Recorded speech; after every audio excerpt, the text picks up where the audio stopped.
Y todos los que quedamos aquí nos podemos preparar con la lectura del Evangelio de Lucas en el capítulo 24. Evangelio de Lucas en el capítulo 24, yo le dije, ¿verdad? Yo le dije que tendríamos que concluir en esta mañana con el Evangelio de Lucas en el capítulo 24.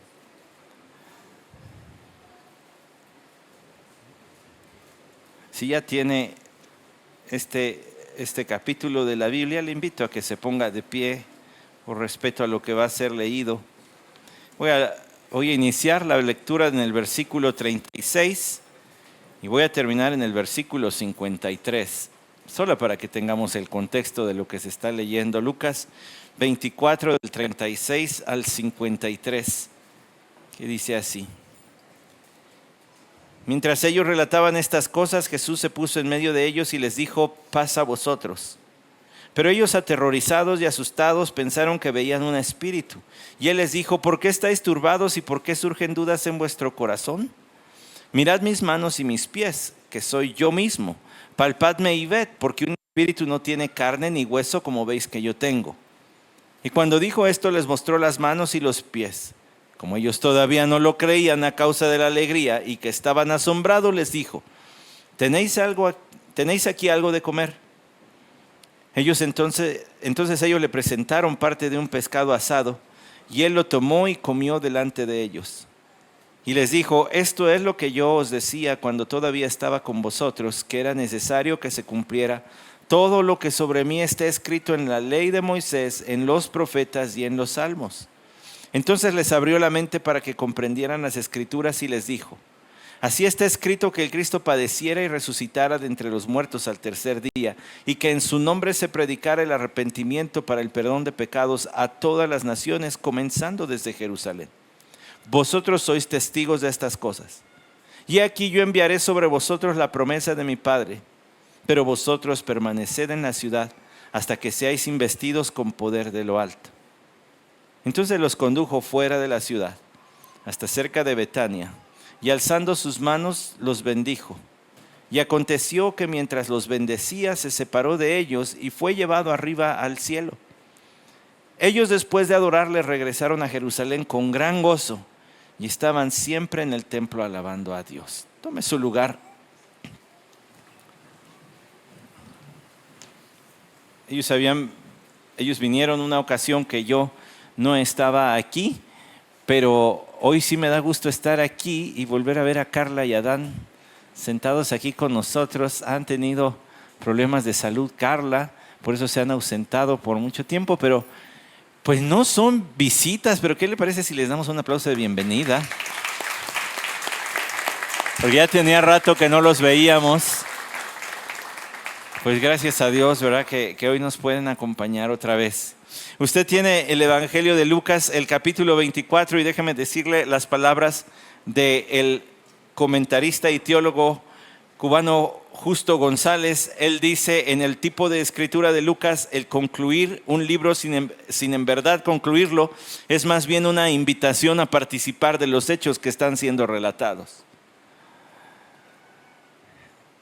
Y Lucas, su Evangelio, lo cierra sin cerrarlo, y su segundo volumen, el libro de los Hechos, lo cierra sin cerrarlo también. Lo concluye sin concluir.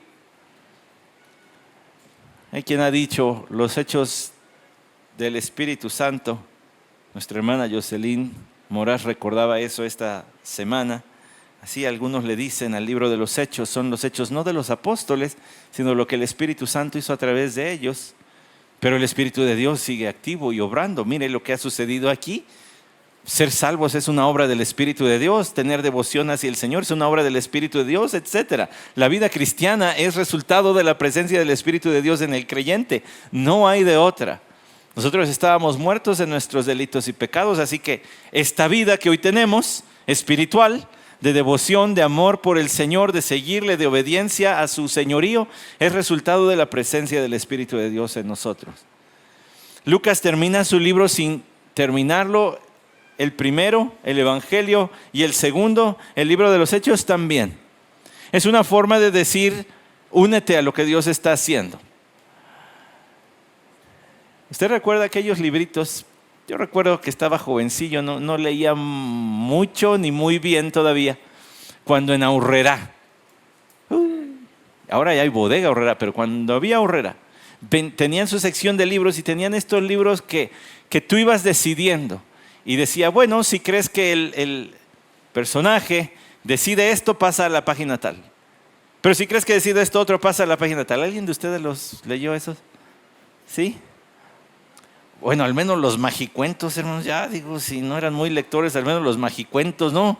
Que los abría uno, era como un folletito, traía calcomanías y uno ponía el personaje donde quería. Tampoco.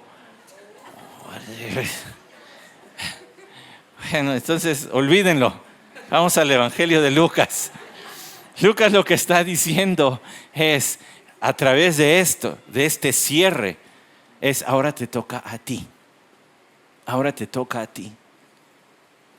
En sus últimos versículos, el evangelista Lucas nos muestra aquella noche del día de la resurrección, cuando nuestro Señor se presentó a sus discípulos y les empezó a dar pruebas de su resurrección en los versículos 36 y hasta el 49. Versículos 36 y hasta el 49, aunque ahorita voy a hacer una pequeña aclaración. Del 36 al 43 estamos convencidos de que eso debió suceder la noche en que el Señor resucitó. Entonces les dio algunas pruebas sensoriales. Escucharon y les dijo, vean y palpen, toquen, convénzanse de que soy una persona y no un espíritu. Es más, como ellos no les cabía la alegría, era demasiado bueno para ser verdadero, les digo, bueno, saquen algo de comer. Y entonces van a ver que no soy un espíritu, el alimento quedará oculto en el cuerpo. Y ya hablamos que el Señor no necesitaba, pero sí podía comer. Su cuerpo glorificado no necesita el alimento. En algún momento el Señor se hizo dependiente de una muchachita prácticamente para su alimentación. Necesitó incluso de leche materna, pero en este momento ya no necesitaba de eso. Por eso celebramos la encarnación de nuestro Señor Jesucristo. Hace, como que me escribiste, como un mes, ¿no, Alma? Me escribiste y me preguntó Alma, ¿cómo se va a llamar la serie de estudios de Navidad? Porque es una mujer muy ocupada, entonces va adelantando mucho. Y yo dije, pues no me lo vas a creer, ya estoy leyendo al respecto, ya estoy estudiando para Navidad, pero todavía no tengo el nombre. Ya lo tengo, ya se lo pasé. Pero entre los libros que he estado estudiando en preparación para los sermones de la Navidad, encontré uno de Randy Alcorn que se titula Se trata de Jesús. Ahora, si usted lo busca así no lo va a encontrar porque solo está en inglés, pero si quiere luego le paso la referencia. Es de Randy Alcorn. Escuche lo que encontré en su libro de otro autor. Él recopila citas de diferentes autores. Atribuirle a Jesús verdadera y apropiada divinidad, atribuirle a Jesús verdadera y apropiada humanidad, es lo que hay que hacer. No se puede mezclar lo humano y lo divino pensando que se llegará a ser una sola cosa. No, si se va a hacer disección de Cristo, terminarás encontrando dos personas y no una. Pero en Cristo la divinidad y la humanidad se conjugaron de manera perfecta. Fin de la cita. Cuando nuestro Señor Jesús se encarnó, trajo la divinidad a habitar este mundo, pero cuando el Señor Jesucristo ascendió, se llevó la humanidad glorificada, pero humanidad a habitar el cielo. ¿Me entendió eso? Cuando el Señor se encarnó, trajo la divinidad a habitar este mundo. Por eso, Emmanuel, Dios con nosotros.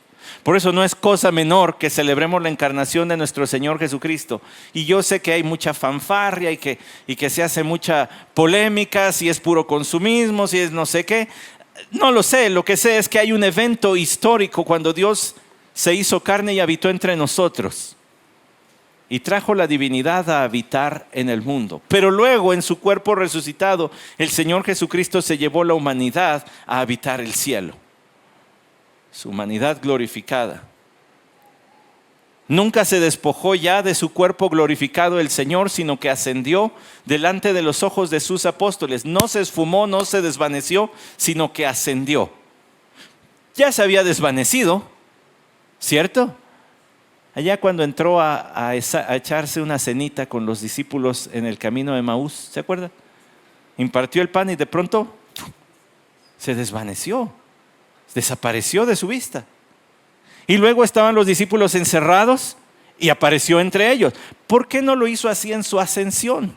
Porque estaba dejando testimonio de cómo será la vida en la presencia de Dios, con cuerpos glorificados, con cuerpos que ya no sufren, no se cansan, no tienen hambre, pueden comer pero no para subsistir, pueden beber pero no para sobrevivir, pueden hacer muchas otras cosas que Él, por supuesto, como vimos, hizo aquí cuando comió. Y luego en el versículo 44 les dio la prueba de las Escrituras. Tienen que creer en la resurrección porque ya les mostré, ya les di una prueba sensorial, pero aquí está la prueba escritural. Esto estaba escrito que así debiese suceder en la ley de Moisés, en los profetas y en los salmos. Y les abrió la mente para que comprendieran las Escrituras. Es decir, en ese momento les hizo clic.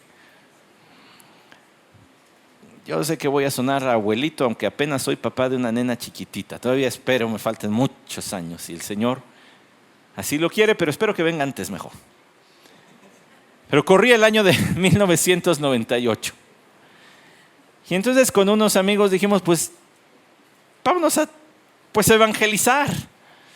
Y nos salimos a evangelizar en un parquecito y algunos empezaron a hacer conversación y de esas que uno dice, como que si meto mi cuchara voy a estorbar más. Entonces yo me fui haciendo un lado, me fui con los otros y andábamos allí. Y otros tomaron otras personas y yo fui y me senté en una banca de esas típicas bancas de parque, ¿verdad? De metal. Me senté allí, se sentó un muchacho y yo dije, pues ha de ser este. Entonces con permiso. Y le empecé a hacer la plática, ¿verdad? Y cuando guié la conversación hacia temas espirituales, él me dijo, sí, pero yo eso ya lo dejé atrás. Y le dije, ¿por qué? Me dice, yo era muy activo en mi iglesia. La verdad es que el pastor me estaba discipulando, como que él veía que yo tenía algo pues, como de madera para esas cosas, pero no, yo la verdad no. Le dije, pero ¿qué pasó? Y me empezó a relatar su vida y cómo se fue alejando del camino del Señor. Y pues yo le hablé como no creyente, ¿verdad? Dije, pues si entre son peras o son manzanas, va con todo.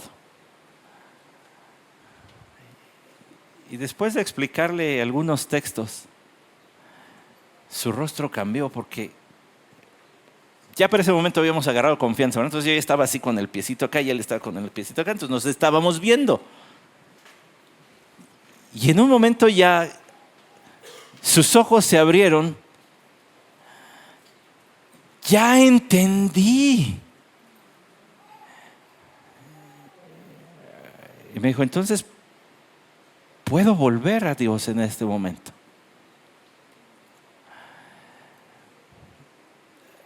Yo me supongo que aquellos apóstoles, aquellos que estaban en el aposento alto, cuando el Señor les abrió la mente para que entendieran las Escrituras, han de haber dicho, ya entendí, ahorita ya me cayó el 20. Algo como aquel joven. Y les dijo, así está escrito que Cristo padeciera y resucitara entre los muertos al tercer día y que en su nombre se predicara el arrepentimiento para el perdón de pecados a todas las naciones, comenzando desde Jerusalén. Vosotros sois testigos de estas cosas. Todo esto ya lo hemos hablado, pero luego les dijo, y aquí yo enviaré sobre vosotros la promesa de mi Padre, pero vosotros permaneced en la ciudad hasta que seáis investidos de poder desde lo alto. Ahora, eso está en el libro de los Hechos. Acompáñame, ahorita le hablo de la promesa, porque acabamos de cantar de esa promesa, se fijó. En el libro de los Hechos, en el capítulo 1, los apóstoles le dijeron al Señor, los llevó los llevó fuera de la ciudad. reuniéndolos, les mandó que no salieran de Jerusalén, dice el versículo 4 de Hechos 1, pero luego cuando ya estaban reunidos, ellos le dijeron: Señor, ¿restaurarás el reino de Israel? Y él les dijo: no os corresponde a vosotros saber los tiempos ni las épocas que el Padre ha fijado con su propia autoridad, pero recibiréis poder cuando el Espíritu Santo venga sobre vosotros. Pausa allí. Dice aquí Lucas: y aquí yo enviaré sobre vosotros la promesa de mi Padre, pero vosotros permaneced en la ciudad hasta que seáis investidos de poder de lo alto. ¿Cuál es ese poder de lo alto? Pues el Espíritu Santo.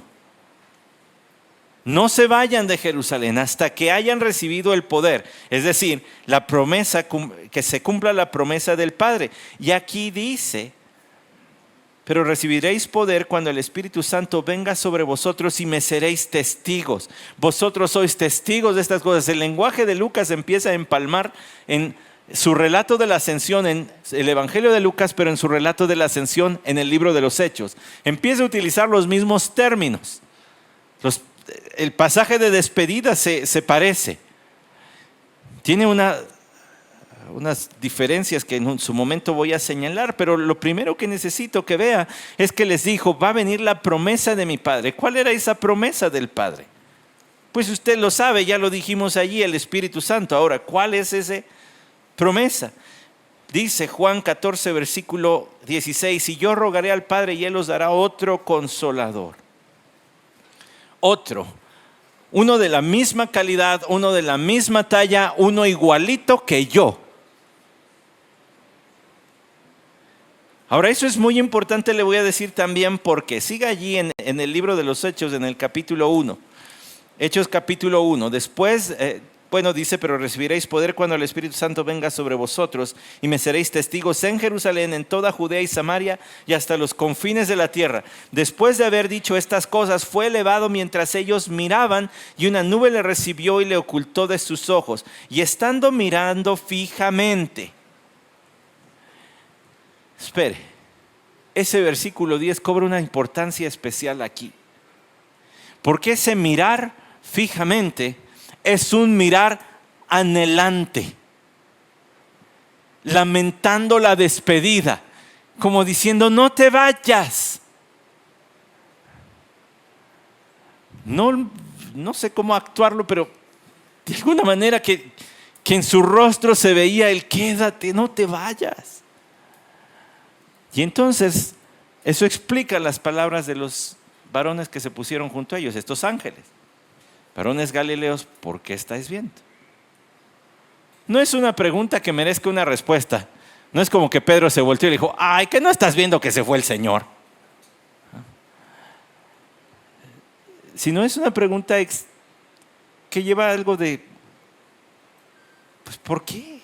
Es extraño que ustedes estén mirando intensamente el cielo como con angustia, deseando que esta ascensión no ocurra. Sin embargo, aunque ya tenían el entendimiento abierto, tal vez habían pasado por alto que el Señor les había dicho: os conviene que yo me vaya, porque si no, no vendría el Espíritu. Es mejor para ustedes que yo me vaya. Nunca pensamos en una separación como que es lo mejor. Siempre se siente algo de tristeza. Pero esta era lo mejor, porque así verían cumplida la promesa de mi Padre. ¿La promesa cuál? La del Espíritu Santo. Ya entendemos por lo que dice: vosotros permaneced en la ciudad hasta que seáis investidos con poder de lo alto. Empecé la semana anterior, luego el martes, y hoy concluyo con lo que le titulé: evidencias y efectos de la resurrección. Aquí están las evidencias, pero también los efectos. No se olvide lo que había sucedido.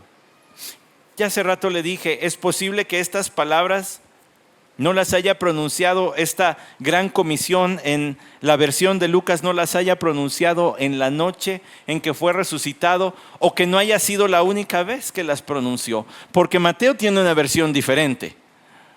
Así que es muy probable que durante los 40 días que el Señor estuvo apareciendo a sus apóstoles les haya reiterado este mandato de ir y predicar el evangelio constantemente, una y otra vez. ¿Por qué le digo eso? Bueno, regrésese al libro de los Hechos, al capítulo 1. Versículo 1, en el primer relato que escribí, Teófilo trató todo lo que Jesús comenzó a hacer y a enseñar hasta el día que fue recibido arriba, después de que por el Espíritu Santo había dado instrucciones a los apóstoles que había escogido. A estos también, después de su padecimiento, se presentó vivo con muchas pruebas convincentes, apareciéndoles durante 40 días y hablándoles de lo concerniente al reino de Dios. O sea que durante 40 días extras, los apóstoles tuvieron del Señor más instrucción y constantes apariciones. No son todas las que los evangelios nos relatan. Los evangelios nos relatan unas cuantitas, pero el Señor se apareció muchas veces durante 40 días a sus apóstoles. ¿Sabe qué? Corría el año de 1996, ahora voy más para atrás. Y mi padre cayó en coma por ahí del mes de agosto. Y salió del coma por ahí del principios del mes de septiembre. Arturín se acuerda bien porque él se venía conmigo acá a casa y me ayudaba, ¿verdad? Sacábamos la silla de ruedas. Y ya lo levantaba yo y lo poníamos en la silla y lo llevábamos para acá y para allá. Bueno, también mis hermanos, pero lo digo porque aquí está Arturín. Cuando salió mi padre de ese primer coma, se sintió como un tiempito extra. Porque después de que ha visto a su ser amado por semanas, acostado en una cama de hospital, más de una vez usted piensa no va a salir de aquí. En su plan y en su gracia el Señor concedió que saliera otro ratito. No le tengo que decir que disfrutamos muchísimo esas últimas semanas con Él en casa. Pues usted se imagina. Yo no me imagino lo que debía haber sido para los apóstoles tener al Señor resucitado y luego se volvió a aparecer, y luego se volvió a aparecer, y se volvió a aparecer. Tal vez creyeron que esa iba a ser la norma de allá en adelante. Ahora ya va a ser así. Ya no duerme aquí entre nosotros, pero se nos aparece diario. De hecho, una de esas apariciones es profundamente significativa. En el Evangelio de Juan, en el capítulo 21, en el versículo 24, dice: Tomás, uno de los 12, llamado el Dídimo, no estaba con ellos cuando Jesús vino. ¿Cuándo no estaba Tomás? La noche de la resurrección. No estaba. Entonces los otros discípulos le decían: hemos visto al Señor. Pero él les dijo: si no veo en sus manos la señal de los clavos y meto el dedo en el lugar de los clavos y pongo la mano en su costado, no creeré.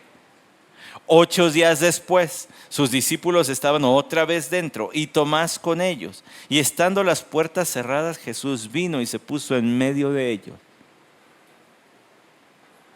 Es probable que durante los primeros 8 días Tomás ni siquiera haya estado con los demás discípulos.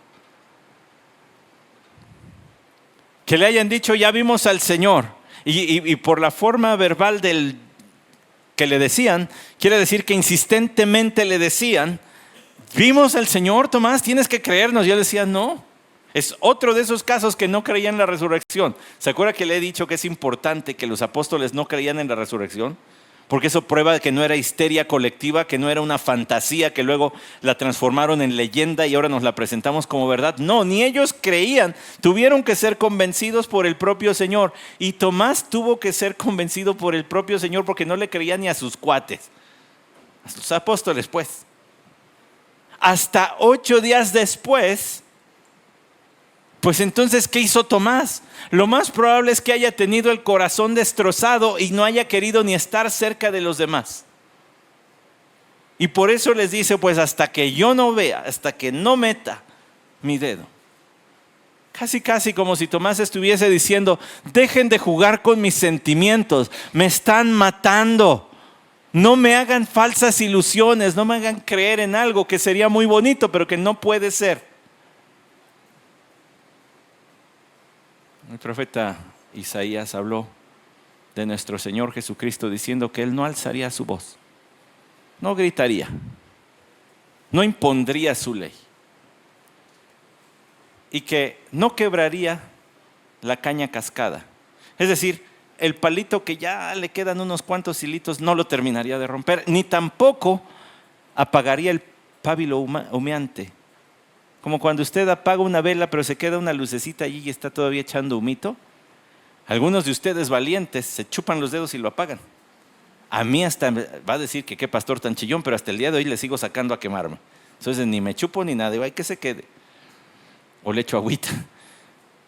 Pero el Señor no apagaría el pábilo humeante. No quebraría la caña que ya está por romperse. ¿Sabe lo que eso quiere decir? Pues lo tiene ejemplificado en Tomás, vea, siga diciendo. Y dijo, paz a vosotros. Lo saludó exactamente como lo saludó el día que resucitó. En el versículo 19 de este capítulo 21 lo dice, paz a vosotros. Luego dijo a Tomás, nos asombra la restauración de Pedro y lo directo e incisivo que fue el Señor. ¿Se acuerda? ¿Me amas? ¿Me amas? ¿Al menos me quieres? Pero ahora imagínese 8 días después, estar con todo encerrado y entonces se presenta y dice, paz a vosotros. Yo me imagino que los demás apóstoles estaban, otra vez se pareció el Señor. Y entonces se va derechito a Tomás. Derechito a Tomás. Acerca aquí tu dedo y mira mis manos. Extiende aquí tu mano y métela en mi costado. Y no seas incrédulo sino creyente. Y deja de convertirte en incrédulo, sino cree. Una de esas apariciones el Señor se la dedicó derechito y directamente a un discípulo cuya fe se estaba apagando. Pero en vez de apagarlo completamente y decir, Tomás, qué bárbaro, salte de este lugar, no mereces estar con los míos, vete de aquí, no quiero verte jamás. Si lo que necesitas es que te convenza, te voy a convencer. No rompió el palo que ya estaba por tronarse, no apagó la vela que estaba por apagarse, al contrario la inflamó.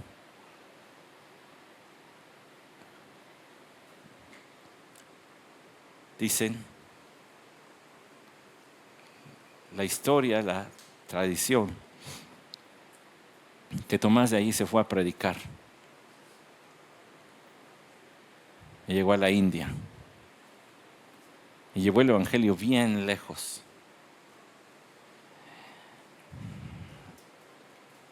Respondió Tomás y le dijo, Señor mío y Dios mío. Es que Tomás amaba mucho al Señor. ¿Se acuerda? Que cuando el Señor dijo, he aquí voy a Jerusalén, Pedro le dijo, ni se te ocurra, Señor. Allá te quieren matar. El Señor le respondió, hazte a un lado, estás hablando como Satanás. Pero Tomás, ¿qué dijo? Vamos, para que muramos con él. Este Tomás al que le achacamos la parte de la incredulidad era un hombre que tenía el corazón destrozado. No quería hacerse falsas ilusiones. Cuyo pábilo ya estaba humeando. Pero que el Señor no destrozó y no lo apagó. Al contrario, lo inflamó. ¿Ha visto usted? Haga este experimento en casa, prenda una vela y luego apáguela. Y luego prenda un cerillo y toque con el cerillo encendido el humito que sale de la vela. ¿Y qué pasa? Se vuelve a prender. Es de esas cosas por las que mi hija piensa que soy un ser mágico. Es pura ciencia. Eso hizo el Señor. Lo volvió a encender. Vaya misericordia y gracia y grandeza de nuestro Señor, porque quién sabe, a lo mejor aquí hay algunos pábilos que ya están humeando. A lo mejor ya hay por aquí algunas cañas que están a punto de quebrarse y decir, ya qué caso tiene. Es más, si me ausento, los hermanos ni cuenta se van a dar. Pues deje que el Cristo resucitado le reencienda. Porque el versículo 49 dice: hasta que seáis investidos de poder de lo alto. El poder del Espíritu Santo llevaría a estos creyentes que estaban encerrados, aislados, a ser voceros de Cristo Jesús.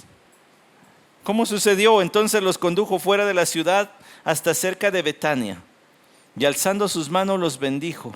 Y aconteció que mientras los bendecía se separó de ellos y fue llevado arriba, al cielo.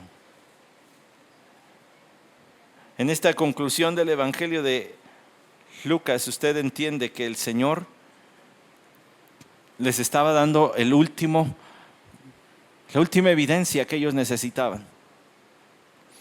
El Señor no iba a dejar inconclusa la obra que había iniciado de tomar gente sencilla, gente del pueblo, no gente altamente capacitada, gente normal.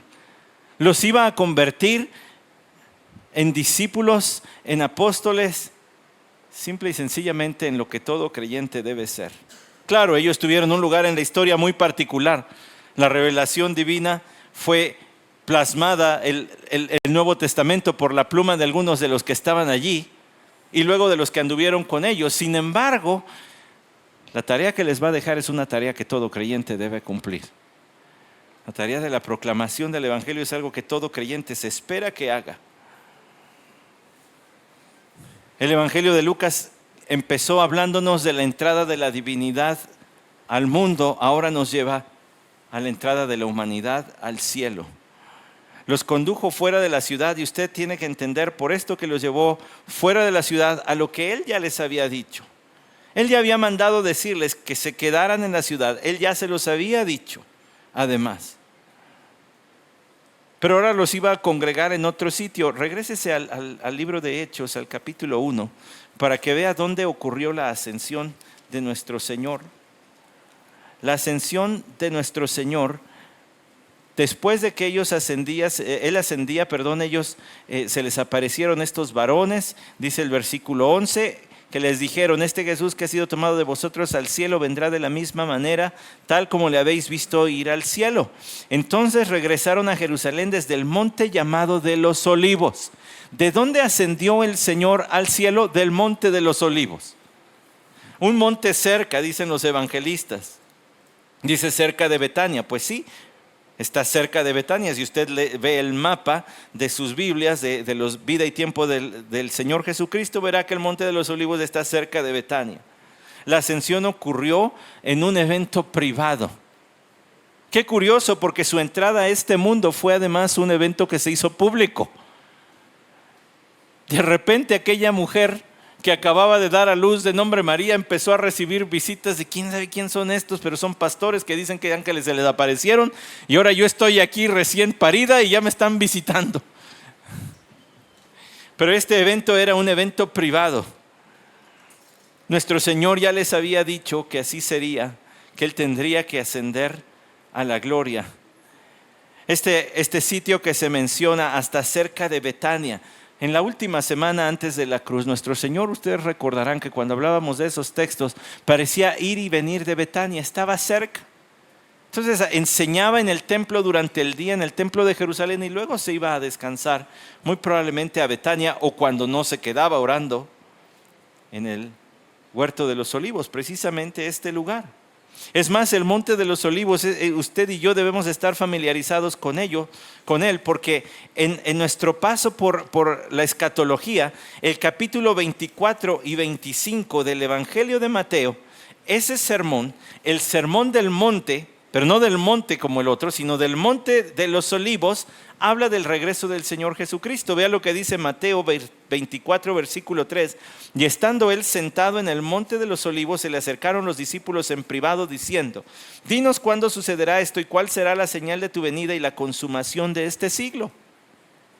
Y a partir de allí, durante 2 capítulos, les da el discurso más grande que tenemos de labios del Señor en cuanto a cómo será su segunda venida. No es de extrañar entonces que ya que al conducirlos al Monte de los Olivos, los discípulos se pregunten, ¿restaurarás el reino a Israel en este tiempo? Estamos en el lugar donde nos hablaste de cómo vas a traer tu reino. ¿Es ahora? Y él les dice, todavía no. Todavía no. Eso es algo que el Padre tiene en su sola potestad. Pero es ese mismo Monte de los Olivos. Es ese lugar donde Él les habló de cómo será su regreso. Y alzando sus manos, los bendijo. No hay nada de mágico en alzar las manos. Nada. Es una manera de bendecir. Hay aquí quienes alzan la mano a la hora de cantar, lo cual no tiene nada de malo. Le voy a decir por qué. Porque nosotros cuando bendecimos a Dios, a lo que aspiramos, o lo que hacemos es solamente hablar bien de Dios. Nosotros no tenemos facultad de bendecir a Dios en el sentido de darle nada porque Él no le hace falta nada.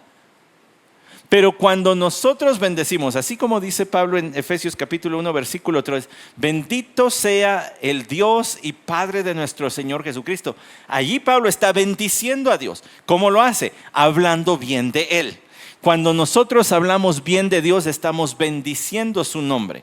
Pero cuando Dios nos bendice, Él nos hace un bien. A ver, entonces para los que apuntan, cuando bendecimos a Dios, hablamos bien de Él. Cuando Él nos bendice, Él nos hace el bien. Entonces cuando el Señor aquí alzó sus manos, es solamente una manera pues como lo hacían los sacerdotes en el Antiguo Testamento, alzando sus manos como queriendo decir, estoy abarcándolos a todos. Que les quede claro que no estoy hablando con uno o con otro, sino que estoy hablando a todos.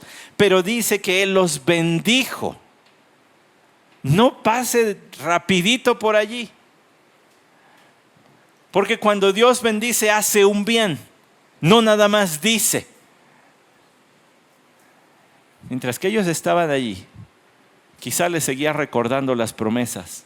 Y aquí yo estoy con vosotros para siempre. Y ustedes van a recibir poder de lo alto. Y nada les va a faltar. Si buscan mi reino, yo me voy a encargar de todo lo que necesiten. Y les seguía bendiciendo, pero a la vez que les bendice, en ellos está formando sus bendiciones. Es decir, son efectivas porque fortalecen la fe de los creyentes. Y no solo eso, en un momento voy a continuar con ese pensamiento, espere. Y aconteció que mientras los bendecía, se separó de ellos y fue llevado arriba al cielo. Casi como si estuviese rodeado de sus discípulos, de sus apóstoles, con sus manos alzadas, y mientras los bendecía, no suelte ese verbo bendecir, pero se separó, se hizo a un lado, como si estuviese dentro del círculo de todos, y entonces los está bendiciendo y de unos 2-3 pasitos fuera del círculo se separó de ellos. ¿Y qué sucedió? Dice, y fue llevado arriba al cielo. Es interesante que Lucas utiliza un adverbio que utilizó al inicio de su libro, al inicio de este evangelio. Tal como nos las han, por cuanto muchos han tratado de compilar una historia de las cosas que entre nosotros son muy ciertas, tal como nos las han transmitido los que desde el principio fueron testigos oculares y ministros de la palabra, también a mí me ha parecido conveniente, después de haberlo investigado todo con diligencia desde el principio, escribírtelas ordenadamente, excelentísimo Teófilo. Haberlas investigado todo con diligencia desde arriba. A lo que Lucas está diciendo allá en el capítulo 1 es, la investigación que realicé fue guiada por Dios, fue guiada desde arriba. Dios me guió providencialmente a entrevistarme con las personas correctas que me llevaron a compilar toda esta información. Un trabajo casi periodístico, el que se aventó Lucas, porque habló de testigos oculares, lo que testigos oculares, gente de primera mano experimentó y vio en el Señor Jesucristo y oyó. Y al final de su libro dice, mientras fue llevado arriba. a mí me guió el mismo que se llevó al Señor. Sí, note por favor que fue llevado, no se fue. Fue llevado. El énfasis de Lucas aquí en el final de su evangelio es decirnos que Dios mismo se lo llevó. Que como una recompensa a su hijo obediente, Dios lo tomó y se lo llevó. Dios lo ascendió. Es curioso, pero en el versículo 9 de Hechos 1 dice, después de haber dicho estas cosas, fue elevado. A Lucas no le queda la menor duda de que Dios Padre estaba llevándose a su Hijo. Era su forma de mostrar su complacencia en la obra que el Hijo había completado. Además, dice, mientras los bendecía, se separó de ellos y fue llevado. La última visión que tuvieron los discípulos del Señor Jesucristo, el último vistazo que tuvieron de Jesús, no fue de un hombre derrotado que apenas había sobrevivido la crucifixión. Lo último que vieron no era de un líder venido a menos, que después de años de trabajo apenas había dejado unos 500 seguidores. La última visión que tuvieron los discípulos, los apóstoles del Señor, fue de la fuente de vida eterna brotando bendición. De alguien que le sobra, no que apenas puede con su alma, sino alguien que le sobra energía, vida espiritual para dar a los demás lo que necesitan. A ver, nada más, estamos por terminar, pero déjeme llamar su atención a este Cristo. Este es el Jesús que desde este punto, desde el Monte de los Olivos, desde donde Él habló de su segunda venida, se estaba elevando por la mano de Dios hacia el cielo. Y un día va a regresar al mismo lugar, porque el profeta Zacarías dice en el capítulo 14, versículo 3 y 4, entonces saldrá el Señor y peleará contra aquellas naciones como cuando peleó el día de la batalla. Sus pies se posarán aquel día en el monte de los olivos que está frente a Jerusalén al oriente. Y el monte de los olivos se hendirá por en medio de oriente a occidente, formando un enorme valle, y una mitad del monte se apartará hacia el norte y la otra mitad hacia el sur. Eso dice Zacarías 14, versículos 3 y 4. Si usted no lo conocía, ahora ya lo conoce. Yo no sé si ellos tenían en mente ese pasaje cuando el Señor se elevó, pero ellos podían saber, este es el mismo lugar donde Jesús va a regresar. Decía un cantante, pisando fuerte. Pues ¿qué más pisada fuerte quiere que sumir un monte y convertirlo en valle? Cuando el Señor Jesucristo ascendió, hermanos, grábese esto, porque es al mismo que le estábamos cantando hace rato y es al mismo que le oramos todos los días. No es uno al que carezca de poder y que apenas haya podido con su propia salida de este mundo. Es uno que se fue de aquí conquistador, victorioso y de sobra para lo que le correspondía, tenía para dar a los demás. Los estaba bendiciendo para que entonces pudiesen ser ellos lo que tenían que ser para su causa. Les alzó las manos, como lo haría Aarón en Levítico 9:22. Entonces Aarón alzó sus manos hacia el pueblo y lo bendijo. Estas eran bendiciones efectivas. Aarón solamente podía clamar al dador de toda bendición, al Padre de las luces, de quien procede toda dádiva y todo don perfecto. Pero Jesús es Él. Jesús es igual de poderoso que Dios Padre, y entonces Él puede bendecirlos. Y no como un mero deseo o como una oración, sino de manera efectiva, capacitarles en ese mismo momento para hacer lo que tenían que ser. Y si me ve emocionado, hermano, es porque estos hombres tendrían la encomienda que usted y yo hemos heredado y de los cuales no estamos en desventaja, porque lo que ellos recibieron como promesa, que era el Espíritu de Dios, es el mismo Espíritu de Dios que usted y yo hemos recibido. No hay otro Espíritu Santo. No hay un segundo Espíritu Santo, hay uno solo. Y estamos en una posición todavía de ventaja. Le voy a decir por qué. porque nosotros tenemos la revelación completa de las Escrituras. Nuestro Señor Jesucristo tenía que ascender al cielo para entrar en su gloria, de acuerdo a Timoteo 3:16, dice, fue recibido arriba en gloria. El Padre se lo llevó y fue recibido. Y mientras que en la tierra, note por favor que el versículo 53 dice, ellos después de adorarle, regresaron a Jerusalén con gran gozo y estaban siempre en el templo alabando a Dios. En la escena humana, la ascensión dejó ¿qué? Alabanza. Los apóstoles, después de ese momento de nostalgia, de no te vayas Jesús, pasaron a alabarle. ¿Por qué? Porque iba bendiciéndoles.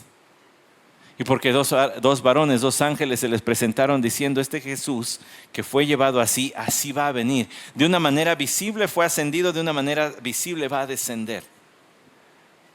No nos va a dejar solos, enviará al Espíritu Santo y además Él va a regresar. Nuestro Señor regresó al cielo para regresar al Padre, sabiendo que el Padre había dispuesto todas cosas en sus manos y que de Dios había salido y a Dios volvía, dice Juan 13:3. Nuestro Señor Jesucristo en su ascensión llevó dos, entró en su gloria, regresó a su Padre, pero se fue para estar espiritualmente presente en los creyentes. En ese día conoceréis que yo estoy en mi Padre y vosotros en mí y yo en vosotros. Él dijo, les conviene que yo me vaya. Así puedo estar en ustedes. Además, así envió al Espíritu Santo, texto que ya leí.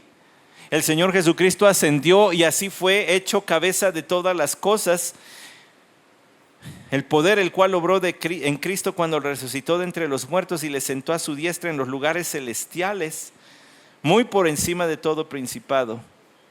Sigo adelante al versículo 22 de Efesios 1. Y todo lo sometió a sus pies y Él lo dio por cabeza de todas las cosas a la iglesia. Cuando Cristo Jesús subió al cielo, Él se convirtió en la cabeza de la iglesia. La cabeza de la iglesia, no sé si no le ha entendido a eso, pero no son los pastores. Es Cristo. Y los pastores tenemos la obligación de guiar a la iglesia por el camino que Cristo ha trazado en su palabra. Pero Él es la cabeza. Él es el que manda.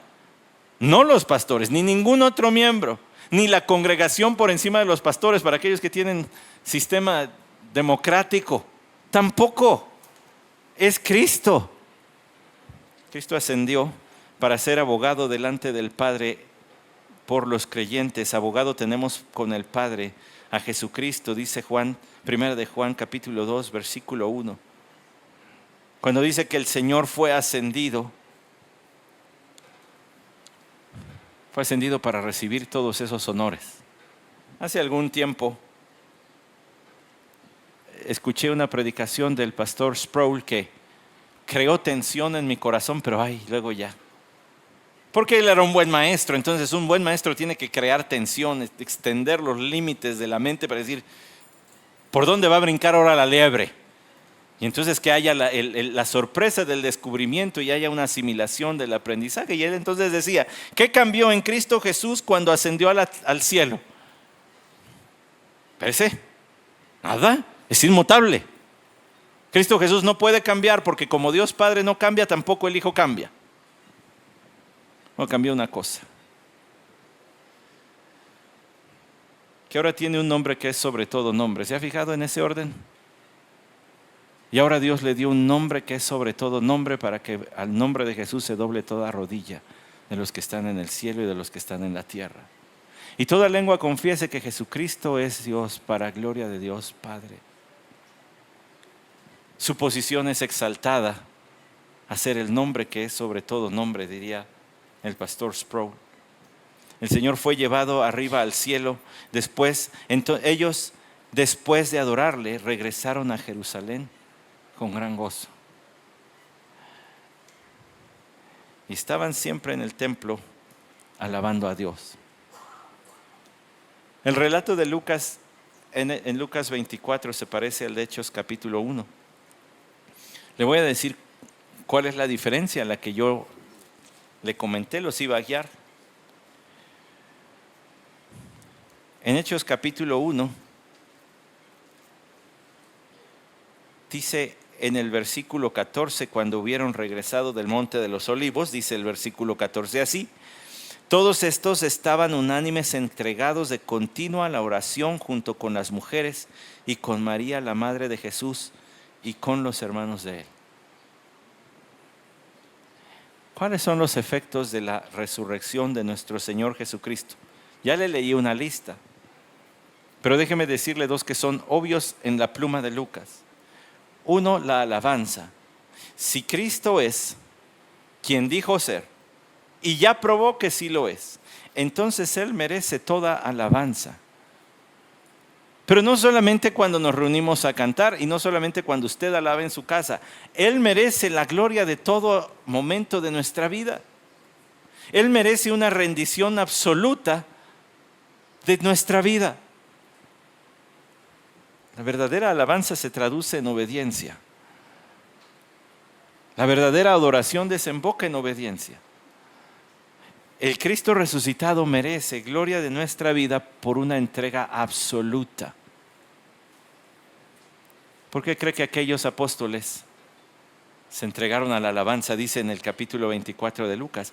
Pero el capítulo 1 de Lucas dice que se entregaron a la oración. Aquel himno dice: fuente de la vida eterna y de toda bendición, exaltar tu gracia tierna debe cada corazón. Ellos vieron a la fuente de toda bendición ascender con sus propios ojitos. ¿Por qué deberían dudar de orar? Pues allí está, pídele. El Cristo resucitado demanda sumisión completa, pero también demanda oración constante. ¿Por qué no habrías de pedirle? Si tú y yo hubiésemos visto con nuestros ojos físicos al Señor, de tal manera que hubiéramos escuchado su voz bendiciendo y elevándose, y todavía va bendiciendo desde que se está elevando en el aire, seguramente tú y yo estaríamos todavía más estimulados a orar de lo que estamos hoy. Pues ¿cómo no? Si allí está. El asunto es que no estamos en desventaja. El asunto es que ya tenemos el Espíritu, que ya tenemos la revelación. ¿Producirá el efecto que produjo en aquellos? ¿Se acuerda que Lucas dejaba sus historias abiertas diciendo: ¿y qué vas a hacer tú?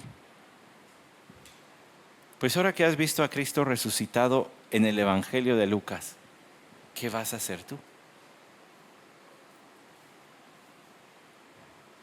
Una sumisión cada vez más clara, una oración cada vez más fervorosa, pero una proclamación que el libro de los Hechos nos va a enseñar, una proclamación incontenible. No se puede. Quien cree y conoce a Cristo Jesús no puede dejar de proclamarle. Así lo dijeron aquellos. No podemos dejar de decir lo que hemos visto y oído. Pero eso nos lo reserva el libro de los Hechos. Vamos a orar.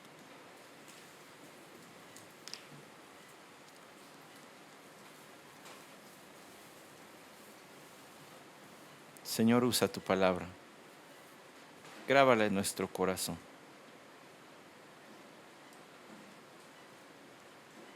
Que tu Espíritu haga, Señor, con ella en nuestra vida lo que ningún hombre puede hacer.